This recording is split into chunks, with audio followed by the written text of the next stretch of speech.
Yes, बेटे, in the process of transcription, ठीक है, you know that there is only a single RNA polymerase enzyme in case of prokaryotes.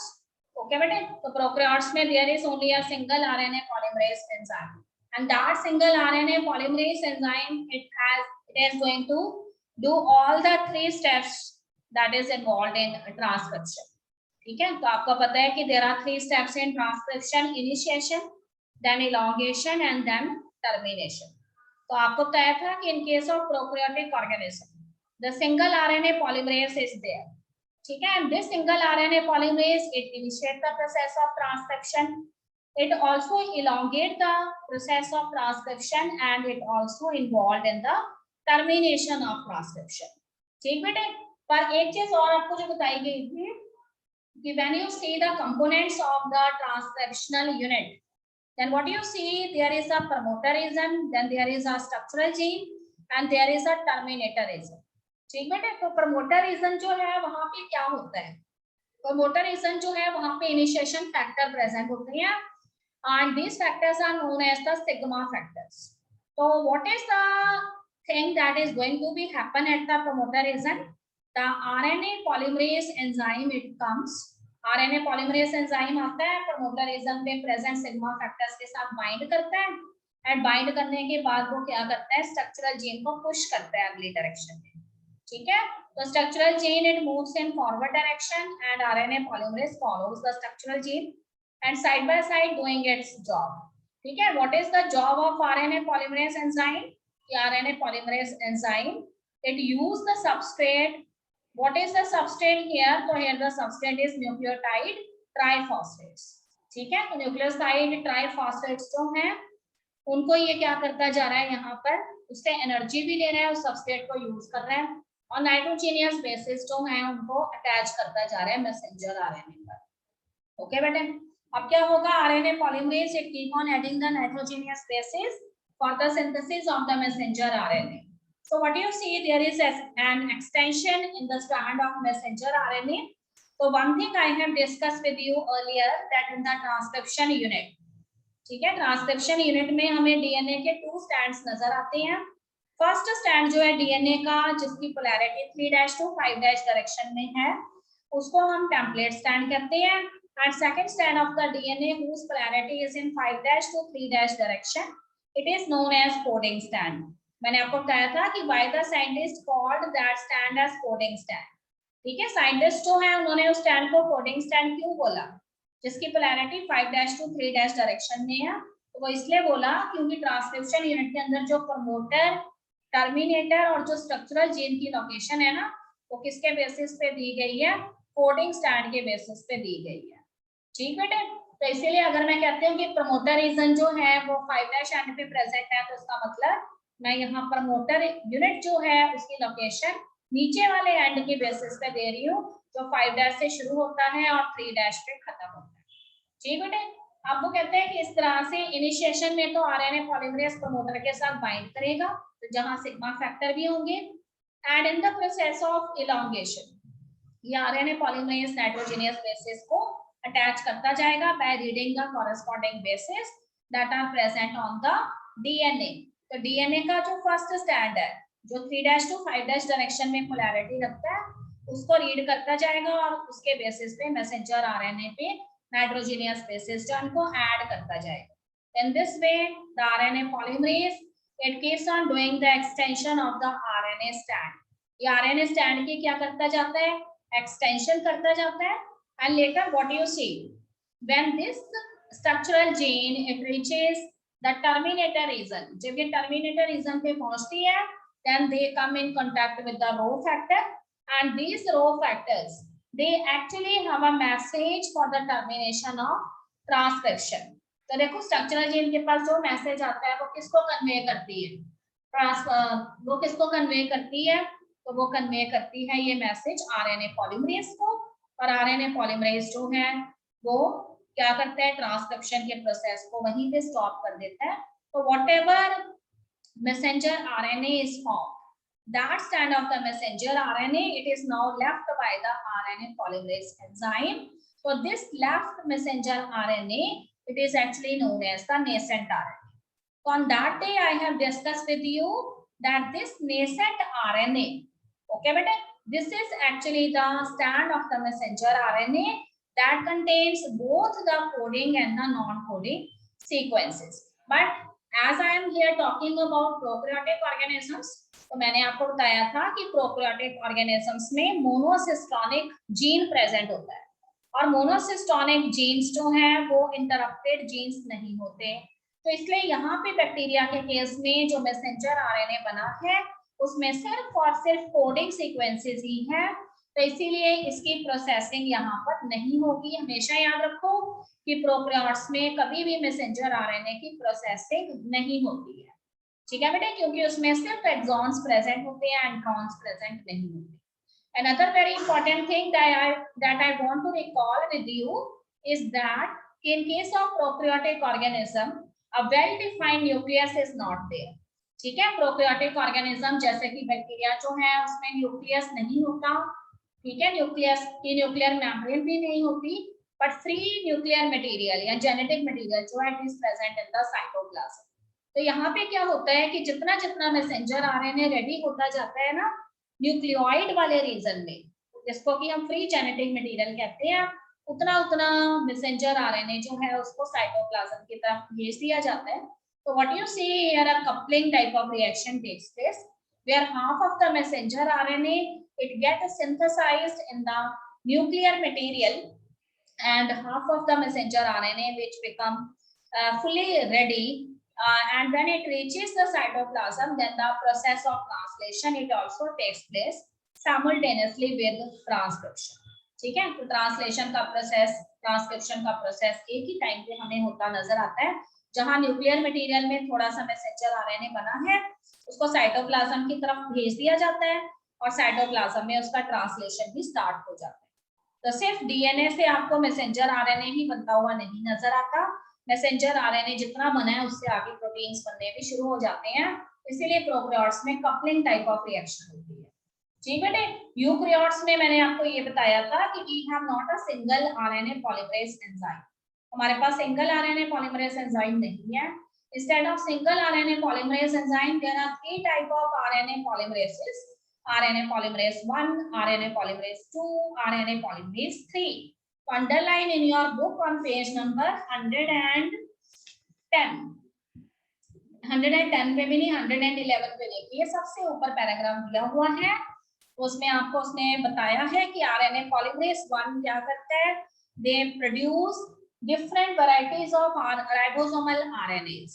ठीक है, उसमें से एक राइबोसोमल आरएनए जो इसकी डेंसिटी 28s है, another ribosomal RNA has density 18s and third ribosomal RNA has the density 5.8s।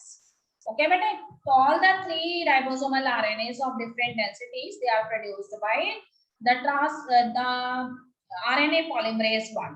देखो RNA polymerase 2 क्या करता है, RNA polymerase 2 it actually produce, ठीक है, precursor of the messenger RNA। precursor of messenger RNA means preliminary type of messenger RNA बनाता है जिसकी processing अभी तक नहीं हुई होती और इसको हम हेटेरोजेनियस RNA भी कह सकते हैं। तो RNA polymerase 2 का फंक्शन है हेटेरोजेनियस RNA बनाना। ठीक बेटे, और RNA polymerase 3 क्या करता है, तो RNA polymerase 3 जो है वो 3 टाइप ऑफ RNAs बनाता है। First is known as transfer RNA, second is known as small nuclear RNA, इसको यहाँ पे हमने लिखा है 5SN RNAs। ठीक है, और इसके अलावा स्मॉल राइबोसोमल RNAs भी बनाता है जिसको हमने लिखा है 5SR RNAs। तो तीनों RNAs के फंक्शन, RNA पॉलीमरेज के फंक्शन आपको पता होने चाहिए। फिर देखो यूकैरियोट्स जो है, in case of eukaryotes a well defined nucleus is there, membrane bound organelles are also there. तो इसीलिए ट्रांसक्रिप्शन का जो प्रोसेस है it takes place in the nucleus, whereas the process of translation it takes place in the cytoplasm। ठीक बेटे, तो देखो transcription में होता क्या है, messenger RNA it is produced from the first strand of the DNA whose polarity is in 3' to 5' direction. तो आपको क्या नजर आएगा कि न्यूक्लियस के अंदर ट्रांसक्रिप्शन हो रहा है, ट्रांसक्रिप्शन के बाद मैसेंजर आरएनए बना है और ये मैसेंजर आरएनए जो है उसमें both type of sequences are there. coding sequences as well as non-coding sequences. So here we have used a special term for coding sequences. ठीक है, coding sequences को यहाँ पर हमने exon बोला है, EXONS, exons, and non-coding sequences here are known as antrons. Non-coding sequences को क्या बोला है, antrons बोला है. ओके बेटे, तो कहता है कि इसीलिए यहाँ पे जो मैसेंजर आरएनए तैयार होता है, it contains both coding and non-coding sequences, means antrons as well as exons. But because the antrons they are not coding for anything, so they are not required. ठीक है, अगर एंट्रॉन्स कुछ भी कोड नहीं करते तो उनकी रिक्वायरमेंट है ही नहीं यहाँ पर, तो इसीलिए वो कहते हैं कि एंट्रॉन्स को रिमूव कर देंगे बाद में और एक्सॉन को रखा जाएगा. इस प्रोसेस को हम क्या कहेंगे, स्प्लाइसिंग कहेंगे.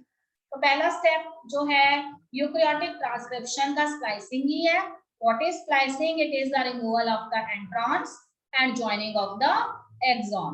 उसके बाद सेकंड स्टेप जो है that is known as capping. और कैपिंग में मैंने आपको ये बताया था कि there is an addition of a specific base on the 5' end of the messenger RNA. ठीक है, जो नया मैसेंजर आरएनए बना है, जो जिसको हमने हेटेरोजेनियस मैसेंजर आरएनए बोला था, और उस मैसेंजर आरएनए के 5' एंड पे कौन सा बेस ऐड हो जाएगा, मिथाइल गुआनोसिन ट्राइफॉस्फेट. इस प्रोसेस को हम कैपिंग बोलते हैं. और जो उसका 3' एंड है उस पे क्या होती है, टेलिंग होती है. तो टेलिंग में क्या ऐड करते हैं, 200 to 300 एडिनाइलेट रेसिड्यूज ऐड करते हैं, जिनको कि हम एडिनाइन डेरिवेटिव्स भी बोलते हैं. हमेशा याद रखेंगे कि यूकैरियोट्स के अंदर मैसेंजर आरएनए की प्रोसेसिंग होती है. उसमें 3 स्टेप्स इन्वॉल्व हैं, स्प्लाइसिंग, टेलिंग एंड कैपिंग. ठीक है बेटे, स्प्लाइसिंग में introns are removed, exons are joined. And in case of capping, at the 5' end methyl guanosine triphosphate is added, and in case of tailing at the 3' end 200 to 300 adenylate residues they are added. तो जब ये तीनों step हो जाते हैं, after all of these 3 steps, the heterogeneous RNA which now undergoes the process of processing, ठीक है बेटे, तो they now become the fully mature messenger RNA. अब ये fully mature messenger RNA बन जाता है और अब ये न्यूक्लियस में से बाहर आके साइटोप्लाज्म में चला जाता है, where the ribosomes are present, and inside the ribosomal units its translation takes place. ठीक है, फिर इस मैसेंजर आरएनए से क्या बनते हैं, प्रोटीन्स बनते हैं. क्लियर बेटे? तो दिस कंप्लीट्स द ट्रांसक्रिप्शन. ये हमने आज ऑफलाइन क्लास में रिवाइज किया था. उसके बाद मैंने हमसे डिस्कस किया जेनेटिक कोड के बारे में, वो मैं आपको पहले भी बता चुकी हूँ. The concept of genetic code was first given by the scientist George Gamow, and George Gamow जो है उन्होंने ये कहा था कि we have how many nitrogenous bases, 4 nitrogenous bases, that is adenine, guanine, cytosine and thymine. Okay बेटे, in case of RNA instead of thymine what is present, uracil is present. तो गमाओ जो थे उन्होंने ये बोला कि how can we arrange these nitrogenous bases in groups so that we can obtain triplet of nitrogenous bases known as codon. तो उन्होंने कहा कि अगर हम चारों नाइट्रोजेनियस बेसिस को 2-2 के ग्रुप में रखते हैं, यानी हम 4 का स्क्वायर ले लेते हैं, तो हमारे पास जो कोडॉन आएंगे वो कितने होंगे, 16 होंगे. बट हमारे पास अमाइनो एसिड्स कितनी है, 20 है. तो the number of codons is less than the number of amino acids. ठीक है, तो ये हमारे लिए जो है एक अच्छा मेथड नहीं है, बिकॉज अमाइनो एसिड ज्यादा हैं और कोडॉन्स कम है. इसका मतलब एक कोडॉन को एक से ज्यादा तरह के अमाइनो एसिड्स के लिए कोड करना पड़ेगा, जो कंफ्यूजन क्रिएट करेगा. उसके बाद जॉर्ज गमाओ जो थे उन्होंने बोला कि we have to arrange the nitrogenous basis in the group of 4, in the group of 3 sorry. ठीक है, तो अगर हम 4 का क्यूब ले लेते हैं तो देखो 4 into 4 into 4 is equal to 64. So we have 20 amino acids and how many codons are there? 64 codons are there. तो अगर आपसे ये पूछा जाता है कि what is a codon, तो आपने हमेशा याद रखना है कि a codon is a triplet of nitrogenous bases. codon जो है वो triplet of nitrogenous bases होते हैं और एक codon एक अमाइनो एसिड के लिए कोड करता है. कहाँ प्रेजेंट होते हैं codon? तो ये मैसेंजर आरएनए पे प्रेजेंट होते हैं, जो ट्रांसक्रिप्शन के प्रोसेस के दौरान डीएनए में से बनता है. डीएनए के फर्स्ट स्टैंड से बनता है जिसकी पोलैरिटी 3' to 5' डायरेक्शन में होती है। ओके बेटे, तो on the basis of Gamow observation it was accepted by most of the scientists that triplet of nitrogenous bases is known as codon, and one codon at one time codes for a single amino acid. ठीक है, तो Gamow ने ये तो बता दिया कि भाई 64 codons are there. Out of these 64 codons, 3 of the codons they are not coding for any protein. ठीक है, 3 कोडॉन ऐसे थे जो कोई अमीनो एसिड के लिए कोड नहीं करते थे, उसको उन्हें क्या बोला, उसको उसने स्टॉप कोडॉन्स का नाम दिया और नॉनसेंस कोडॉन्स बोला। And rest of the 61 codons they are coding for amino acids. ठीक है, ये आप पढ़ चुके हैं। And on the basis of that उसने सेलिएंट फीचर्स दिए थे कोडॉन्स के, जिसमें उसने आपको बताया कि कोडॉन्स जो है 64 है, and out of this 64 codons 61 code for amino acid and 3 are not coding for anything, so they are known as stop codons or nonsense codons. Second उसने बोला कि one codon codes for a single specific amino acid. एक codon एक time पे एक single amino acid को code करता है और स्पेसिफिक अमीनो एसिड को भी कोड करता है, इसलिए codons जो हैं वो अनएम्बिगियस होते हैं, ठीक है, और स्पेसिफिक होती हैं। थर्ड पॉइंट में उसने बोला कि codons are degenerate, codons degenerate होते हैं क्योंकि there are some of the amino acids which are coded by more than one codon, क्योंकि अमीनो एसिड सिर्फ 20 है और codon हमारे पास 64 है, तो codon का नंबर ज्यादा है, इसका मतलब एक से ज्यादा codon एक ही अमीनो एसिड के लिए भी कोड कर सकते हैं। तो कोई ऐसा codon हो सकता है जैसे कि AUG codon मिथायोनाइन के लिए कोड कर रहा है, तो कोई और भी codon हो सकता है जो मिथायोनाइन के लिए कोड करता हो। ओके बेटे, नेक्स्ट वन इज कि genetic code is universal. Genetic code जो है वो यूनिवर्सल है। So if a particular codon it codes for an same amino acid in bacteria, then it also codes for that amino acids in all the organism. ठीक है, अगर किसी organism के अंदर AUG codon जो है वो मिथायोनाइन अमीनो एसिड के लिए कोड करते हैं, तो चाहे वो बैक्टीरिया है चाहे वो ह्यूमन है, उसमें AUG codon मिथायोनाइन के लिए भी कोड करेगा, इसीलिए codons क्या है, यूनिवर्सल है। फिर देखो codons are read in contagious fashion, ठीक है, कोडॉन्स जो है वो कॉन्टिन्यूअसली रीड किए जाते हैं। तो आपको बताया कि they are present on the messenger RNA, तो there are so many nitrogenous bases present over there. तो out of this 3 nitrogenous bases which represent a codon, they are read by the transfer RNA at one time. तो ऐसा नहीं है कि पहले 3 nitrogenous bases के बाद फिर गैप है, फिर अगले 3 नाइट्रोजेनियस बेसेस आते हैं, फिर गैप है, फिर अगले 3 नाइट्रोजेनियस बेसेस आते हैं, फिर गैप है, ऐसा नहीं है, सारे एक के बाद एक ही लाइन में है। बस ट्रांसफर आरएनए 3 की फॉर्म में इनको रीड करता है। फर्स्ट 3 को रीड किया, देन दैट ट्रांसफर आरएनए गोस, फिर अनदर ट्रांसफर आरएनए आता है, नेक्स्ट 3 को रीड करते हैं, देन इट गोस, फिर थर्ड ट्रांसफर आरएनए आता है, वो नेक्स्ट 3 को रीड करता है, then it goes. So this is the way the transfer RNA they are reading the codons and attaching the amino acids on the basis of those codons. Okay बेटे, तो last point में आपको बोला है there is one codon and it is AUG। एक codon है जिसका नाम है AUG, और ये कोडॉन जो है वो 2 काम करता है, 2 टास्क परफॉर्म करता है। One is it behave as a start codon for the process of translation, and another is it is also coding for the amino acid, and the name of the amino acid is methionine. Okay children, उसके बाद देखो आपको mutations वाले topic में क्या बताया है कि जेनेटिक कोड्स एक्चुअली होते क्या है, they are the triplet of the nitrogenous bases. तो अगर मैं कहती हूँ कि एक कोडॉन के अंदर 3 नाइट्रोजेनियस बेसेस होती हैं, तो देखो उसमें से कोई एक भी नाइट्रोजेनियस बेस अगर जो है उसकी जगह कोई दूसरा बेस ले लें, या फिर वो नाइट्रोजेनियस बेस डिलीट हो जाए, या वो वहां से शिफ्ट होके किसी दूसरे प्लेस पे चला जाए, तो उससे क्या होती हैं, म्यूटेशंस हो जाती हैं। ओके बेटे, व्हाट इज म्यूटेशंस? तो mutations are the random change in the genetic material. ठीक है,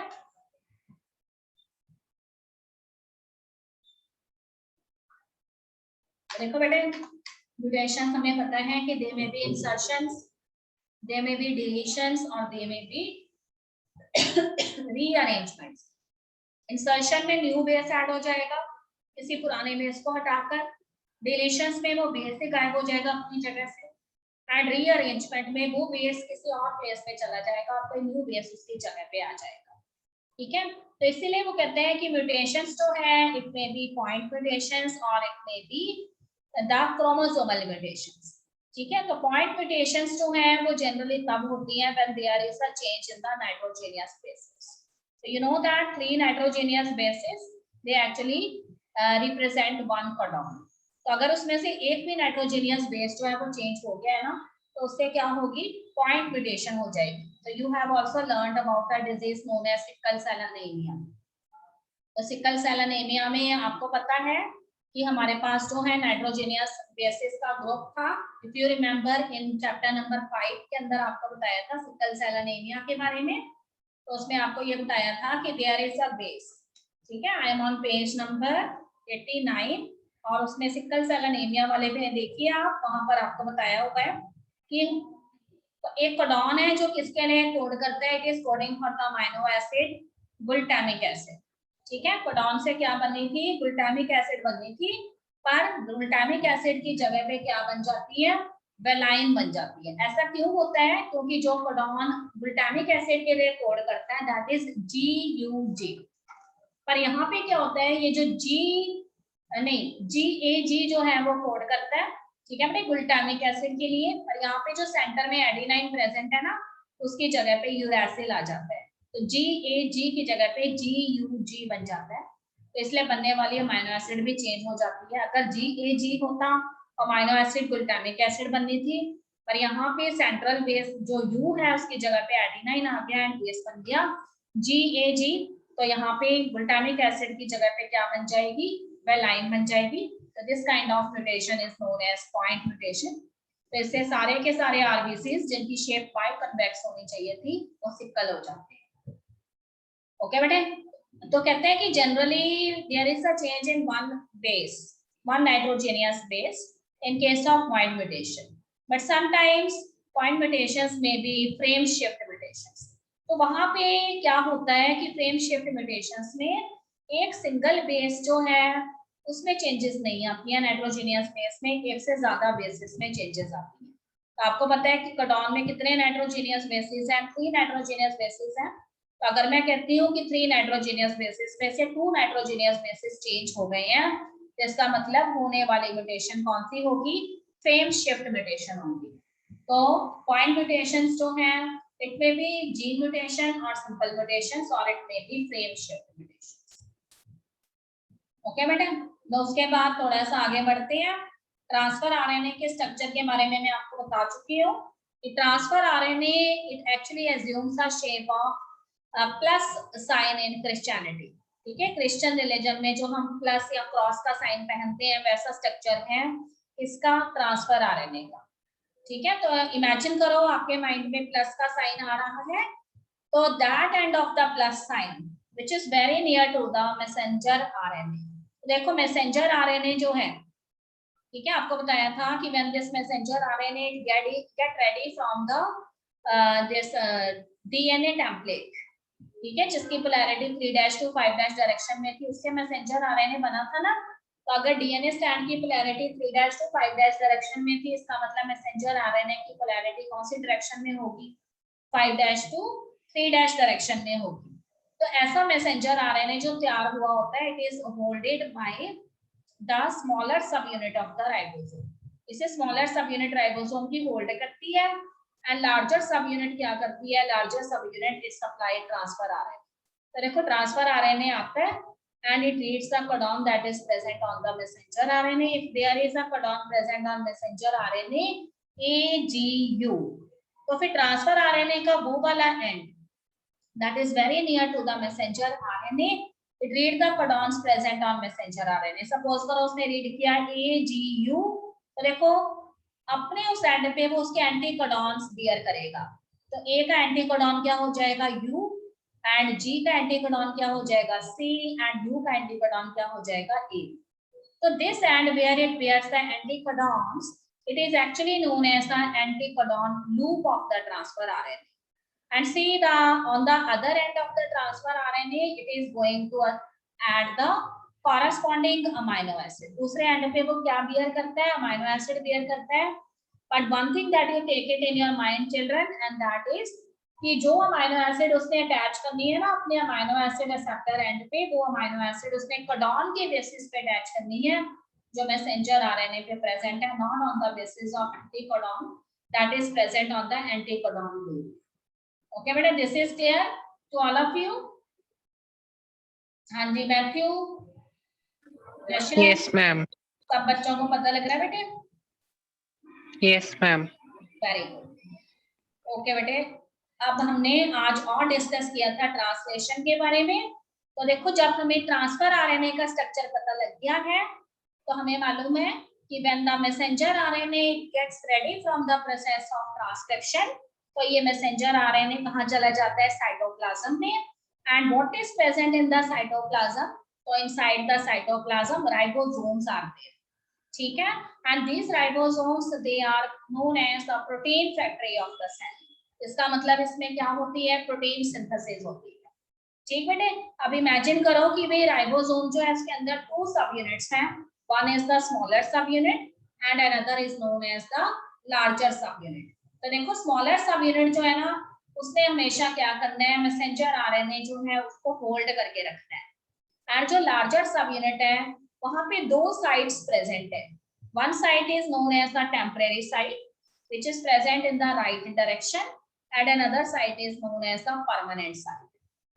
So what is the process here? तो जैसे ही वो कहते हैं कि लार्जर सब यूनिट की हम बात करें तो लार्जर सब यूनिट में ट्रांसफर आरएनएस आते हैं।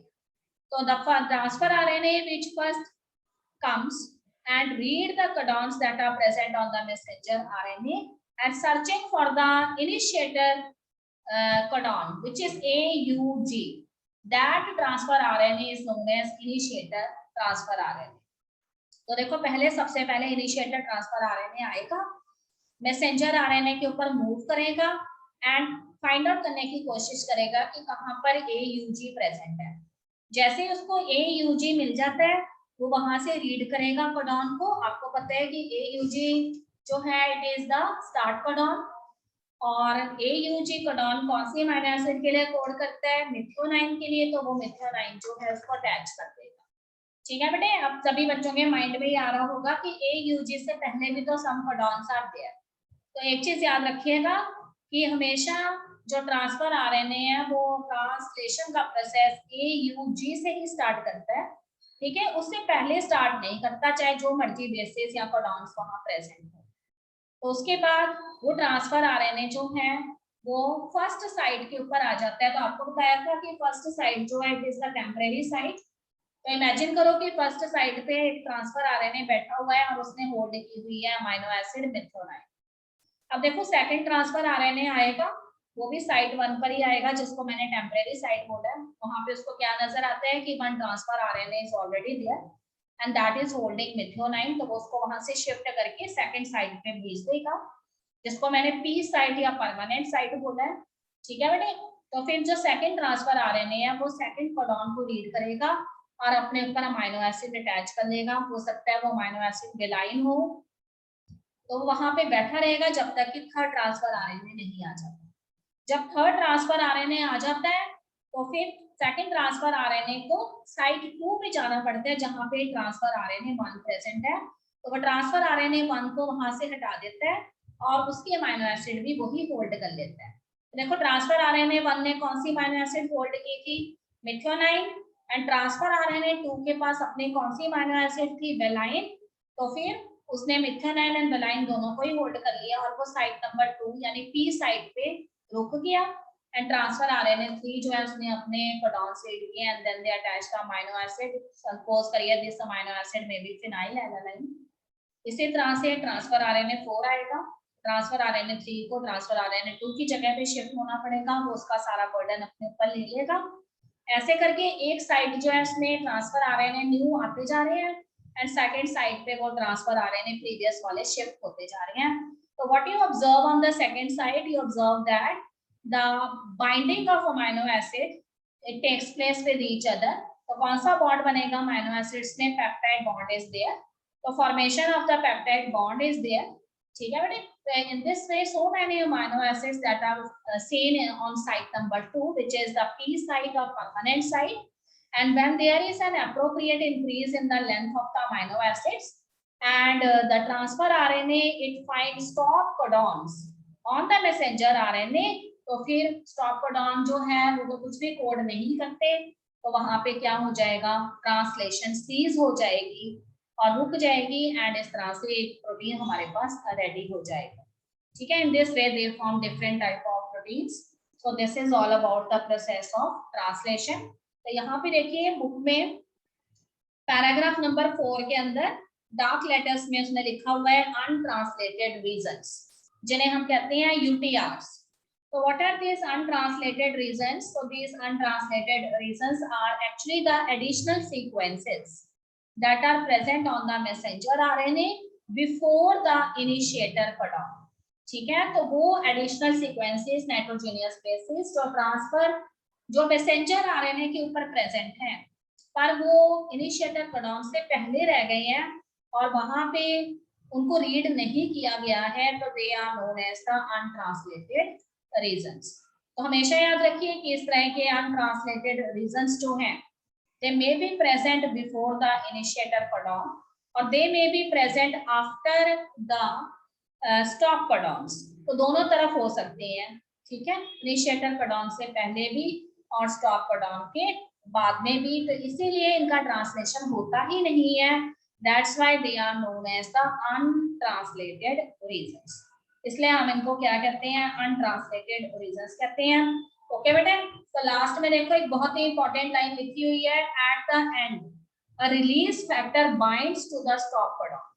ठीक है, जब ट्रांसलेशन जो है उसमें स्टॉप होना होता है तो उस समय जहां पे स्टॉप कोडॉन होते हैं ना वहां पे एक रिलीजिंग फैक्टर उसके साथ आके बाइंड कर जाता है और ये रिलीजिंग फैक्टर जो है वो क्या करता है, ट्रांसलेशन को टर्मिनेट कर देता है और releasing the complete polypeptide chain from the ribosome. और जितनी प्रोटीन की चेन तैयार हुई होती है, जितनी पॉलीपेप्टाइड चेन जो है gets ready in the ribosome, it is finally released from those ribosomes. Okay, बेटे, तो this is all about the revision of translation and transcription. So is there any doubt? Yes, बेटे, Jashan, any doubt बेटे? No, ma'am, it's clear. हाँ जी बेटे, सबको समझ आ रहा है? बहुत इजी से बड़े आराम से बताया मैंने हमने। तो आज the students they come for online class for first time, offline class for first time, so we will discuss the revision of these two topics with them. Okay, so tomorrow we will going to start with this regulation of gene expression. तो इसीलिए मैंने आपको recapitulate करवाया ताकि आपके mind में बिल्कुल एकदम फ्रेश हो जाए सारी चीजें, because regulation of gene expression it is somewhat related with the previous topics translation and transcription. ठीक है, तो मैं थोड़ा सा शॉर्ट में आपको बता देती हूँ कि रेगुलेशन ऑफ जीन एक्सप्रेशन का क्या मतलब है। ठीक है, तो देखो नेम से पता लग रहा है, regulation of gene expression means कि there is a regulatory mechanism that is present in your body and that allows certain genes to express and that do not allow some genes to express. ठीक है, आपकी body में बहुत सारे genes present हैं DNA पर, but सारे के सारे जीन्स एक ही टाइम में एक्सप्रेस नहीं होते।